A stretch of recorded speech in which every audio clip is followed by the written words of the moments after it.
అందరికీ నమస్కారం. నేను మీ ఆయుర్వేద డాక్టర్ చిట్టిపొట్ల మధుసూదన శర్మని. మనం ఈ వీడియోలో నీరసం, నిస్త్రాణ, నరాల బలహీనత తగ్గాలంటే ఎలాంటి ప్రక్రియలను ఆచరించాలి అనేటువంటి అంశాన్ని గురించి తెలుసుకోబోతున్నాం. ఈ రోజుల్లో వివిధ రకాలైనటువంటి కారణాల రీత్యా చిన్న పెద్ద తారతమ్యం లేకుండా, స్త్రీ పురుష వయోభేదం అనేటువంటివి లేకుండా చాలామందిని వేధించేటువంటి అత్యంత సర్వసాధారణమైనటువంటి సమస్య నరాల బలహీనత. నీరసము, నిస్త్రాణ, బడలిక, ఓపిక లేకపోవడము, ఇలాంటివి అనేక రకాలుగా ఈ నరాల బలహీనత సమస్యలో ఉంటూ ఉంటాయి అన్నమాట. ఒక రకంగా చెప్పాలంటే ఈ నరాల బలహీనత అనేటువంటి సమస్య ఉన్నప్పుడు నీరసము, నిస్త్రాణ, బడలిక, ఏ పని మీద ఓపిక చేయాలన్నా, ఏ పని చేయాలన్నా ఓపిక లేకపోవడం, ఇలాంటివన్నీ కలిగేందుకు కారణాల గురించి ఆలోచించినట్లయితే పోషకాహార లోపం వల్ల ఇలాంటి జరుగుతూ ఉంటాయి. అదేవిధంగా ఈ షుగర్ వ్యాధి ఉన్నటువంటి వాళ్ళల్లో ఈ సమస్య కలుగుతుంటుంది. వెయిట్ ఉన్నటువంటి వాళ్ళల్లో ఈ సమస్య కలుగుతుంటుంది.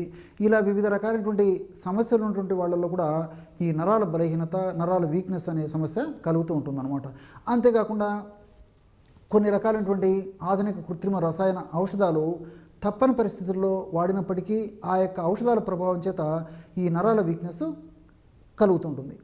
అట్లే కొంతమందిలో బాగా ఆకలి అవుతుంటుంది, ఆహారం బాగా తీసుకుంటారు, కానీ విపరీతమైనటువంటి నీరసము, నిస్త్రాణ, బలహీనత, నరాల వీక్నెస్. కొంతమంది రాత్రిపూట కూడా బాగా నిద్రపోతారు, కంటి నిండా 8 గంటలు 10 గంటలు నిద్రపోయినప్పటికీ మరి ఉదయం లేచిన తర్వాత హుషారుగా, చలాకీగా, ఉత్సాహంగా ఉండకపోగా నీరసము, నిస్త్రాణ, బలహీనత చోటు చేసుకునేటువంటి పరిస్థితి ఏర్పడుతూ ఉంటుంది. ఇంకొంతమందిలో ఎలాంటి స్పష్టమైనటువంటి కారణం కూడా ఉండదన్నమాట. అసలు ఎందుకు ఈ నరాల బలహీనత, నీరసము, నిస్త్రాణ కలుగుతున్నాయని చెప్పేసి స్పష్టమైనటువంటి కారణం కూడా ఉండదు.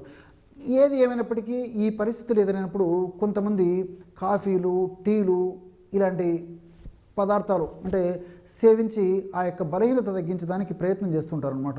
మరి ఇవన్నీ తాత్కాలికంగా ఉపశమనం కలిగించవచ్చు, కానీ దీర్ఘకాలంలో వాడుకోవడం వల్ల అంత మంచిది కాదు, క్షేమదాయకం కూడా కాదు.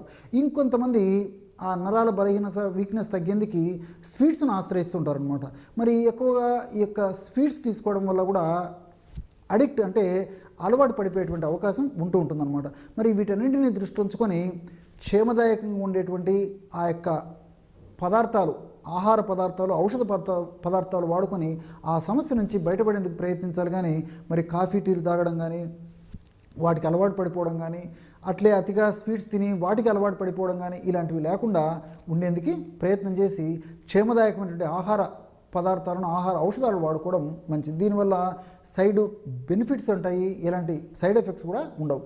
ఇక్కడ మరొక విషయం కూడా నాకు గుర్తొస్తుంది. చాలామంది ఓపికగా లేకపోవడం చేత, నీరసము, నిస్త్రాణ, బలహీనంగా ఉండడం చేత మరి ఏ పని చేయాలన్నా శరీరం కొద్ది గొప్ప సహకరించిన ఆ చిన్న చిన్న పని కూడా చేయరు, ఎందుకంటే మరింత అలసట పడిపోతామనేటువంటి ఉద్దేశంతో. ఇలాంటి వాళ్ళలో తాత్కాలికంగా కొద్దిగా వాళ్ళకు రిలీఫ్ కనిపించవచ్చు, కానీ ముందు తర్వాత కాలంలో అది కూడా మరింత నీరసము, నిస్త్రాణ, బలహీనతకు దారితీసేటువంటి పరిస్థితి ఏర్పడుతూ ఉంటుంది. మరి ఈ యొక్క సమస్య ఎదురైనప్పుడు ఆ సమస్యను తగ్గించేందుకు ఎలాంటి ఔషధాన్ని వాడుకోవాలంటే కేవలము 2 పదార్థాలతో నరాల బలహీనత, నీరసము, నిస్త్రాణ, బడలిక అన్నీ తగ్గించుకోవచ్చు. ఎలాగంటే రాత్రిపూట ఒక 150 మిల్లీలీటర్ల గోరువెచ్చని నీళ్ళు తీసుకోండి. రాత్రిపూట పడుకునేటప్పుడు గాజు గ్లాసులో 150 మిల్లీలీటర్ల గోరువెచ్చని నీళ్ళు తీసుకోవాలి. అందులో 25 గ్రాములు కిస్మిస్ పళ్ళు, ఎండు ద్రాక్ష అనేటువంటి పేరుతోనే పిలుస్తుంటారు అనమాట. ఈ ఎండు ద్రాక్ష మనం స్వీట్ల తయారీలో, ముఖ్యంగా పాయసం తయారీలో, లడ్డు తయారీలో, ఇలాంటి వాటిల్లో మనం వాడుకుంటుంటాం కదా. అలాంటి ఎండు ద్రాక్ష లేకపోతే కిస్మిస్ తీసుకొని ఒక 25 గ్రాములు అందులో వేసేయాలి. లేదా ఒక గుప్పెడు, అప్రాక్సిమేట్గా ఒక గుప్పెడు కిస్మిస్ను అందులో వేసేసి, అట్లే ఒక నిమ్మకాయ తీసుకుని ఆ నిమ్మ రసం కూడా అందులో పిండేసేసి మూత పెట్టేసేసి ఉదయం పూట పరిగడుపున దంతధావనం చేసిన తర్వాత ఆ నీటిని తాగేసేసి ఆ పదార్థాన్ని తినేసేయాలన్నమాట. ఇంతే. ఈ విధంగా ఒక 40 రోజులు చేస్తే సరిపోతుంది. మళ్ళీ అవసరాన్ని బట్టి మళ్ళీ ఏదైనా ఇబ్బంది ఉన్నప్పుడు కొంత వ్యవధి ఇచ్చిన తర్వాత మళ్ళీ కొన్నాళ్ళ పాటు కావాలంటే వాడుకోవచ్చు. ఈ యొక్క ఔషధాన్ని మాత్రం షుగర్ వ్యాధిగ్రస్తులు మినహాయించి ఇంచుమించు మిగతా వాళ్ళందరూ కూడా వాడుకోవచ్చు అన్నమాట. చిన్నపిల్లలైతే డోస్ తగ్గించుకొని వాడుకోవాలి.